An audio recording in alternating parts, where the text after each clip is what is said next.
Ce faci, măi, Darius? Bine, Cum Andrei, ești? tu ce faci? Ia că ți-am adus niște chestii așa interesante în coșulețul ăsta. Care te intrigă cel mai mult de aici? Ce este asta? Aha, exact aici mai să și ajungem. Ăla este, Darius, un țăpun tradițional.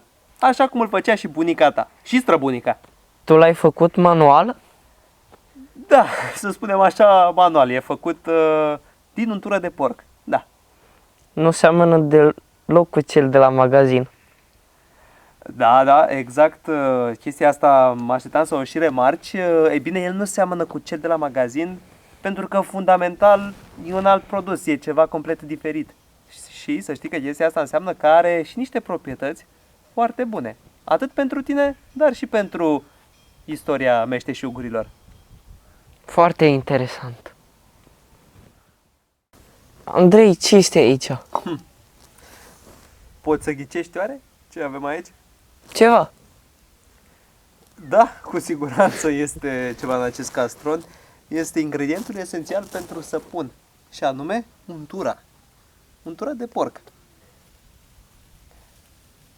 Ea se folosește împreună cu cenușa, care face leșie, o apă așa foarte caustică se spune, se pune împreună într-un ceaun, se fierb și din asta ia ca ți-a ieșit săpun.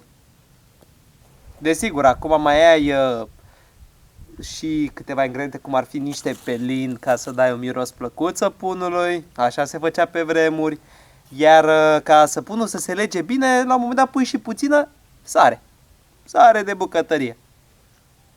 Desigur, nu uităm de apă, pui și apă din belșug când îl speli, dar și când te speli. Da. Ce să vezi, săpunul ăsta trebuie spălat. Ia uite, îl prezi? Andrei, deci săpunul nu e doar săpun. Nu, Darius, nu. E grijă și moștenire turnată într-o formă. Sau poate chiar mai mult de atât.